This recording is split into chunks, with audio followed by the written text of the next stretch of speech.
Funeral polas vítimas do accidente ferroviario de Adamuz. Os reis presidiron a misa en memoria das 45 persoas que perderon a vida nesta traxedia. Entre os asistentes estaban familiares e algúns dos feridos que xa recibiron a alta hospitalaria. O bispo de Huelva pediu coñecer a verdade do ocorrido, algo que tamén reclamaron as vítimas. Galicia acelera o plan de vivenda ca licitación de 2.700 novos pisos de promoción pública este ano. O investimento ascende a 500 millóns de euros. Alfonso Rueda destaca que nunca houbo en Galicia un investimento tan alto para impulsar a vivenda. A Xunta acusa o executivo de Pedro Sánchez de poñer trabas ao plan de choque que permite axilizar a atención ás persoas dependentes. O Tribunal Constitucional suspende o cautelarmente xunto á repotenciación do sector eólico despois de que o Goberno Central presentase un recurso. A Xunta advirte dos efectos negativos que terá para a nosa comunidade esta decisión. O temporal costeiro na Coruña e Pontevedra eleva o nivel de alerta a vermello para a mañá. Espéranse ondas de ata 9 metros e refachos de 90 km por hora. Hoxe deixou vento e ballóns que foron puntualmente intensos en moitos puntos do país. Renfe suspendeu servizos ferroviarios con destino Ferrol, Ourense e Monforte. Boas noites, xornada marcada polas escenas de dor e lembranza ás vítimas da traxedia ferroviaria de Adamuz na misa funeral polo seu recordo que presidiron os reis de España. Un acto litúrxico conducido polo bispo de Huelva cunha ausencia rechamante. O presidente do goberno non asistiu, malia que non tiña nada que llo impedise na súa axenda pública para esta tarde.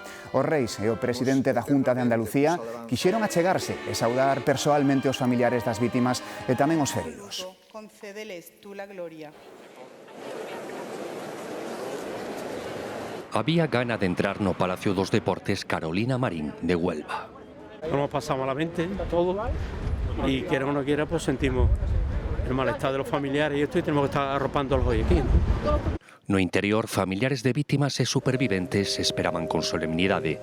Minutos antes das 6 soaban as ás do helicóptero dos reis.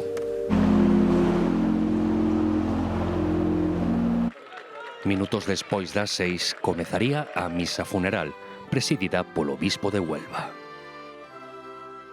Majestades. Na ausencia de Pedro Sánchez, unha vicepresidente e 2 ministros representaban o goberno, sentados Onda Moreno Bonilla e Núñez Feijóo. Diante de todo, familiares das vítimas e superviventes do accidente de Adamuz. Estamos aquí porque el sufrimiento humano necesita ser acompañado. Es necesario esclarecer la verdad de lo ocurrido y actuar con justicia, incluso en la noche del dolor. Somos las 45 familias que lucharán por saber la verdad, porque solo la verdad nos ayudará a curar esta herida que nunca cerrará. Sabremos la verdad, lucharemos para que nunca haya otro tren, pero lo haremos desde la serenidad. No funeral leeronse os nomes das 45 vítimas mortais do accidente. Mais da metade delas eran da provincia de Huelva. Mentres, en Madrid tamén se celebrou unha misa funeral en lembranza das vítimas promovida pola presidenta da comunidade, Isabel Díaz Ayuso. Na Catedral da Almudena, a cerimonia estivo oficiada polo arzobispo de Madrid, José Cobo, diante de fiéis e familiares das vítimas. Ademais de Ayuso, tamén estiveron presentes o presidente do Senado e o alcalde de Madrid. Pouco antes, o responsable de transportes, o ministro Óscar Puente, insistía en defender a súa xestión da crise ferroviaria e descartaba dimitir. Compareceu no Senado para dar contas do accidente que levou a vida de 45 persoas en Adamuz e polo caos das cercanías en Cataluña. PP, Vox, Unión do Pobo Navarro, Esquerra e Junts pídenlle que marche.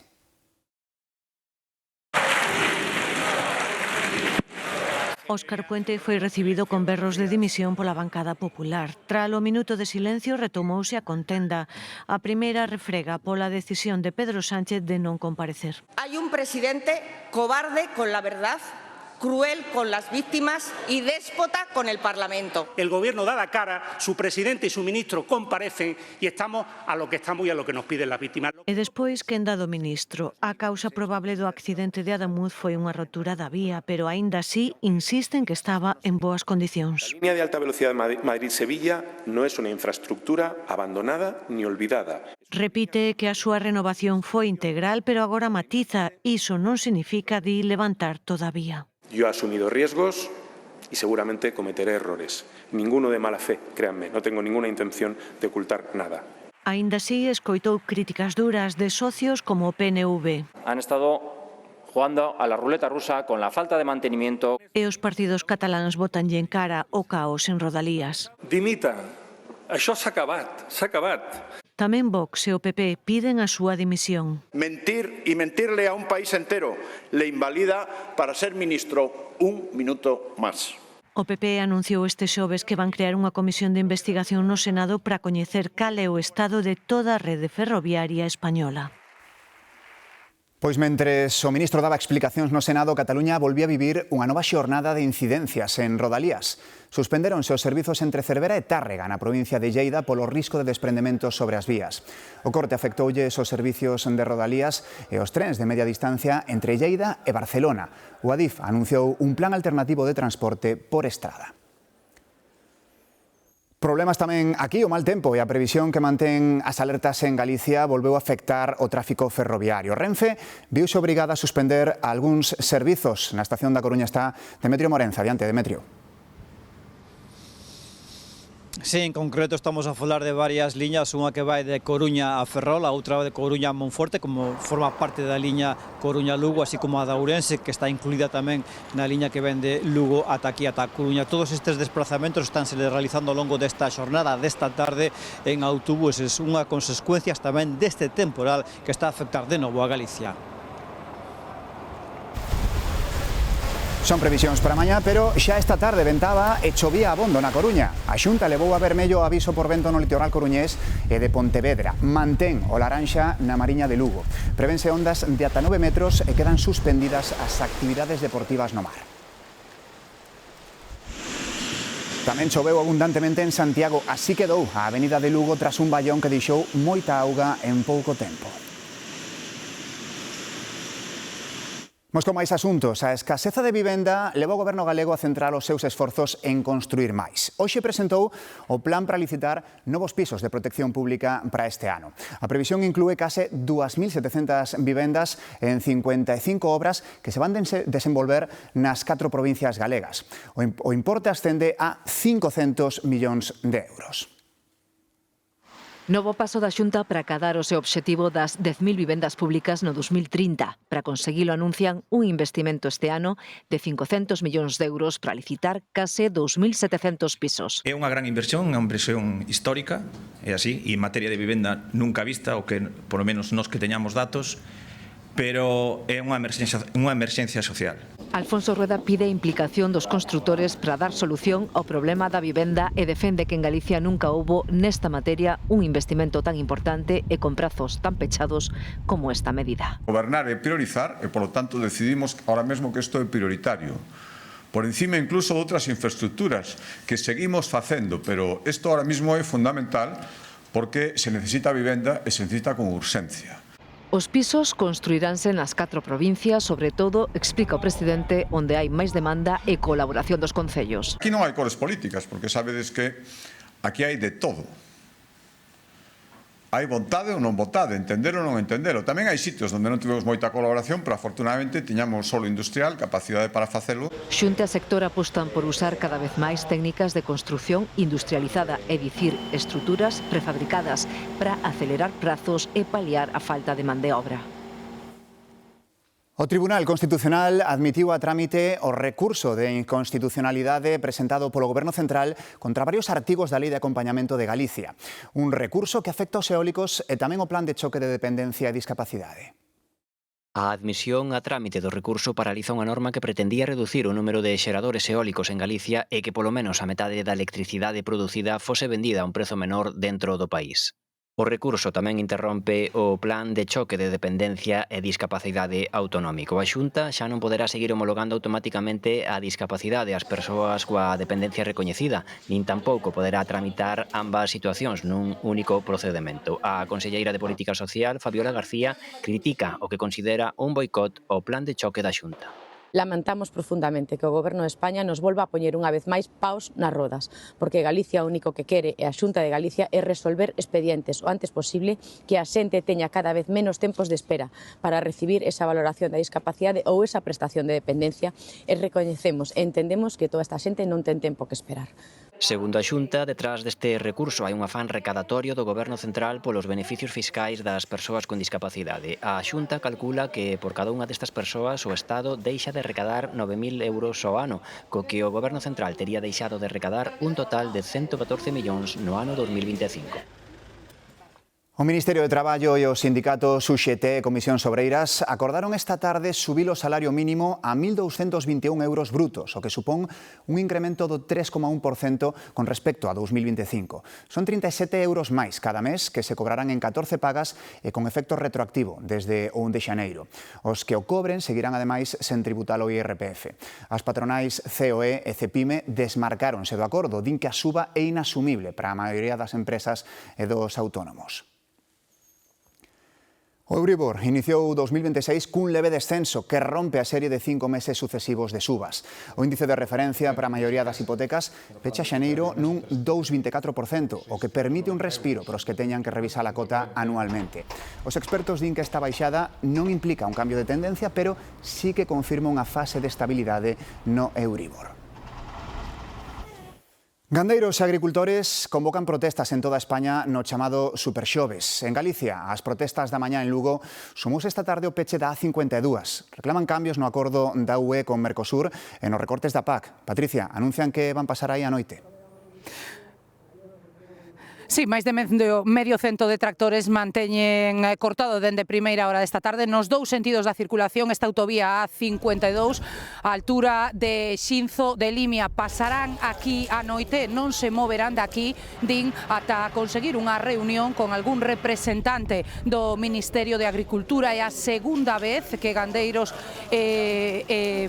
os gandeiros cortan esta autovía no mes que levan de protestas. O anterior corte durou 36 horas, pero agora din que o farán indefinido. Volven a mostrar o seu rexeitamento ao acordo entre a Unión Europea e Mercosur, este corte da A52 que provocou ademais problemas de tráfico porque era derivado pola Nacional 525, chega nun día de protestas do campo en toda España.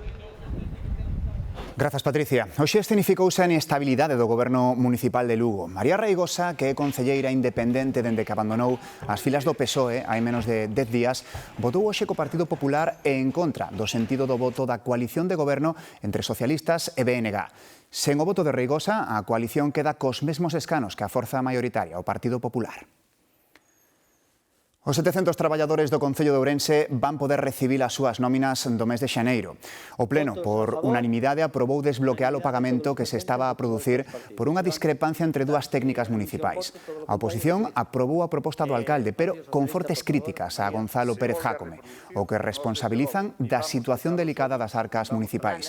O Ministerio de Facenda colócao nunha situación crítica polo volume de débeda oculta.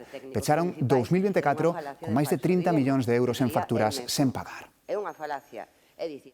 Xa no plano nacional falamos de Víctor de Aldama, que vincula o Partido Socialista con pagos procedentes da Venezuela de Maduro. O principal investigado no caso hidrocarburos declarou hoxe na Audiencia Nacional e dixo que a actual presidenta de Venezuela, Delcy Rodríguez, lle entregou un sobre con documentación sobre financiamento do PSOE a través da petroleira estatal de Venezuela. Aldama tamén asegurou que Carmen Pano, a empresaria que dixo que levou bolsas con billetes a Ferraz, deulle cartos para a Coldo e a Ábalos. Pues que tenían intereses en abrir depósitos fiscales en Canarias, tanto el señor Manuel Sayés con Coldo García y Ángel Víctor Torres, y luego el dinero en efectivo que me entregaba Carmen Pano para entregárselo al señor Coldo García y José Luis Ábalos. José Luis Ábalos retírase laboralmente e vai optar a cobrar a xubilación, anunciouno o exministro de Transportes e exsecretario xeral do PSOE a través da conta en xe que xestiona o seu fillo. Ábalos pregúntase de que van vivir ele e a súa familia unha vez que o privaron de todo ingreso e protección social. Que fora secretario de Organización fai este anuncio 24 horas despois de renunciar á acta de deputado. Máis asuntos. Detido outra vez o que no seu día fora o condutor con máis delitos ao volante de toda España. E de novo por unha infracción conducindo. É de Carballo e chamanlle Japito. E mentres en Carballo, as forzas de seguridade conseguiron deter un home acusado de preto dun cento de delitos, pero... No ano 2011, os informativos da Galega xa se facían eco das falcatruadas de Japito por unha persecución sonada. Pois sí, porque para poder deter a Benjamín López alcumado Japito tiveron que mobilizar a patrullas de 4 concellos. Detrás del saíron axentes da Garda Civil de Carballo, da Laracha, de Vimianzo, de Malpica, a Policía Local da Vila e mesmo un helicóptero. A persecución rematou nesta casa no barrio do Sisto. Ali os familiares do mozo puxéronse a lanzarlle pedras aos axentes. 2 deles quedaron feridos e varios coches afectados. Japito estaba agochado no conxelador dunha casa e finalmente a Garda Civil puido detelo. Daquela, Benjamín López Lojo tiña só 21 anos e, aínda que nunca sacara o carné de conducir, xa era ben coñecido polas forzas policiais porque era o español que máis veces fora condenado por condución temeraria. Bueno, é conocido polas fechorías que ven tendo últimamente no último ano moito máis con certa agresividade. Desde entón, Japito pasou varios anos na cadea e tamén volveu pasar unha e outra vez polos xulgados e os calabozos policiais, porque aos seus 35 anos, como evidencia a nova detención destes días, a condución temeraria segue sendo o seu modo de vida. A Audiencia de Lugo vai condenar a 3 anos e 7 meses unha muller que prostituíu a súa filla dende que tiña 12 anos e a mesma pena para o home que agrediu sexualmente ata que a pequena cumpriu os 14. Inicialmente a Fiscalía solicitaba 27 anos de cárcere para cada un, pero houbo un acordo de conformidade entre as partes para reducir notablemente as penas a cambio do pagamento dunha indemnización á vítima de 150.000 euros. Volvemos ca actualidade que nos deixa o temporal. 12 comunidades autónomas seguen en alerta por culpa da chuvia, do vento, das ondas no mar ou da neve. A borrasca Cristín está a deixar problemas por toda a península, especialmente en Andalucía. En Xerez, o desbordamento do río Godalete levou a Xunta de Andalucía a ordenar o desaloxo de máis de 600 persoas de localidades rurais por seguridade, en 14 zonas da comarca. 300 deses desaloxos só na área de Ina. Ya no se trata de una petición, es una obligación que las personas tienen y las familias tienen que saber que tienen que seguir las indicaciones de las autoridades. Isto en Xerez, onde se elevou a emerxencia a nivel 2. Pero a chuvia e o vento causaron problemas en toda Andalucía. Máis de 3.000 incidencias desde o martes. E dun ou doutro xeito en case toda a península. 90 estradas chegaron a estar cortadas por auga ou por neve, ningunha da rede principal. 12 comunidades autónomas, máis Ceuta e Melilla, mantiveron a alerta amarela ou laranxa por vento, chuvia e mar durante todo o xoves. No Pirineo de Huesca faleceu un esquiador nun alude de neve. Cristín está a acabar de pasar, pero tras dela veñen novas borrascas que non fan prever unha mellora sustancial do tempo, polo menos ata a fin de semana. En Portugal, Cristín xa foi moi a menos, pero deixa tras de si un tráxico balance de 6 persoas mortas por caídas de árbores ou derrubamento de estruturas. As zonas máis castigadas están no centro, sobre todo as comarcas de Leiría, Coimbra e Santarém. Este xoves quedaban aínda 450.000 persoas sen luz. Agora, aínda están pendentes da evolución dos ríos. O Goberno declarou o estado de calamidade nas zonas máis afectadas. En Galicia sempre batemos marcas de doazóns e transplantes de órganos e hoxe coñecemos en concreto as cifras do hospital de referencia neste eido, que é o da Coruña, que tamén son de récord. Fixeron 313 transplantes ao longo do ano pasado, a mellor cifra desde hai 45 anos. O CHOAC mantense como o cuarto hospital de España con máis cirurxías deste tipo. Destaca en concreto o aumento de transplantes de RIL, que chegou a un 12% máis. Euskadi recoñece que administrou outras 2 vacinas caducadas que puideron recibir 78 nenos da comunidade. Súmanse os 253 casos detectados a principios de semana, a maioría bebés. Xa foron identificados 30 deles e terán que ser inmunizados outra vez. A Fiscalía do País Vasco abriu dilixencias. De volta en Galicia, o xornalista Julio Rodríguez recibiu hoxe o premio da Asociación de Periodistas da nosa comunidade, co que recoñecen o seu talento, intuición e capacidade de traballo. Rodríguez dirixe o Atlántico Diario e foi subdirector e director de informativos da Televisión de Galicia. O premiado reivindicou o xornalismo de sempre e de proximidade. El periodismo que contrasta sus fuentes, que trabaja de acuerdo a derecho, con independencia, que cuida a sus lectores y audiencia y que mantiene posiciones éticas teniendo en cuenta que no todo vale. Es lo que en estos años he procurado y procura este profesional fillo duns panadeiros dun pueblo de Ourense que se fixo xornalista. Hoxe está en Galicia unha das persoas con máis influencia na industria da moda, Anne Wintour, a que foi directora de Vogue Estados Unidos, veu desde os desfiles da Semana da Moda de París para visitar a sede de Inditex. Foi unha visita privada, acompañada pola presidenta da multinacional galega Marta Ortega. E falando de revistas, mercar prensa en papel é cada vez menos habitual. Con todo, entre a resistencia e a reinvención, os quioscos loitan por manter o seu espazo. Nun recuncho dunha praza, á beira dunha parada de bus, os quioscos continúan a formar parte da paisaxe urbana. Cada vez son menos, pero os que resisten fano apoiados nunha clientela fiel. Todos os días. E que mercan un quiosco? Un periódico. A venda de xornais e revistas leva anos en descenso. Impóñense os novos hábitos de consumo. Yo suelo comprar cromos, pero revistas y periódicos no suelo consumirlos. Es más bien todo online. Yo todo lo que consumo así de prensa o de revistas lo hago por internet. Con todo, algúns conseguiron adaptarse ampliando a súa oferta con libros, artigos de papelería ou mesmo servizos de paquetería. Pode resistir, pero enfocando de outra maneira, non como foi antigamente, como foi sempre. No barrio coruñés dos Rosais, o quiosco de Willy e Jonathan é un espazo de conversa diaria. Son tan boas personas, que, eu xa os considero de miña familia. Un modelo de comercio tradicional que contribúe a seguir construindo o barrio. E dignas dunha portada son as impresionantes fotografías que conseguiu Peter Mather no Canadá. Pasou anos intentando captar a toma dun oso grizzly cuberto de xeo pescando baixo a aurora boreal. Non era fácil, pero velaí están as impresionantes fotos. Máis animais, pero estes máis preto. Os xabarís todo o mundo os coñece, pero hai un termo que podería resultar novo, o de vacamulo. Son xabarís moito máis vellos e grandes do habitual, porque poden chegar ata os 200 kilos. Es un jabalí muy viejo, muy cebado, muy experto y que aquí en el Cañón del Sil, con estos laderones agrestes que tenemos y con estos otros de castañas centenarios que le proporcionan un alimento rico en proteínas y en nutrientes, alcanzan un tamaño y una masa muscular formidable. E tanto é así que Senén deu en bautizalos como vacamulos e quedoulle o nome. Un xabaril normal pesa alrededor dos 130 kilos, conta que aquí chegaron a capturar exemplares de ata 200. Aquí temos un montón, todas estas ribeiras son socalcos de viñas bellas e de castaños centenarios, pois teñen un alimento formidable, co cual gimnasio máis alimento rico en proteínas, póñense cachas. Neste tecor de Nogueira de Ramuín abaten alrededor de 400 xabaríns ao ano. Calculan que son tan só un terzo da poboación real na zona e que cada vez hai máis. E claro, tamén máis vacamulos. A naturaleza dotoulles dun escudo que vai desde a zona do pescozo hasta as últimas costrelas, barrendo todo o flanco lateral. E desarrollan unha especie de cartílago que pode alcanzar nos vacamulos grandes de 160-170 kilos, pode alcanzar hasta os 10 centímetros de espesor.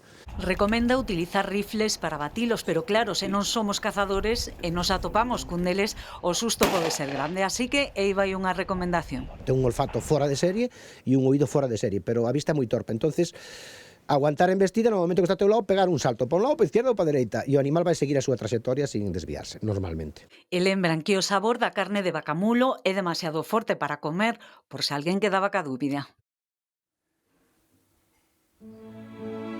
Estamos na semana de Mozart, cúmprense 270 anos do nacemento dun auténtico prodixio. Con 3 anos tocaba o clavicordio. Con 5 ofreceu o seu primeiro concerto e con 8 compuxera unha sinfonía. Foi unha sorte que comezara tan precozmente porque morreu con só 35 anos. Pero deulle tempo a compoñer máis de 600 obras. Era tremendamente prolífico, tiña un auténtico don. Contan que en 1770 transcribiu sen erro ningún unha obra polifónica de Allegri que era tan secreta que a partitura estaba prohibida. Só lle fixo falta escoitala unha vez para transcribir de memoria todas as notas. Mozart foi unha verdadeira estrela no seu tempo e fixou moitos cartos, pero pasou problemas económicos porque queimabanlle, non os administraba ben. Pero obviamente o que lembramos é o impresionante legado dunha figura central da música pola súa capacidade para innovar e pola enorme habilidade para expresar emoción. Feliz noite, ata mañá.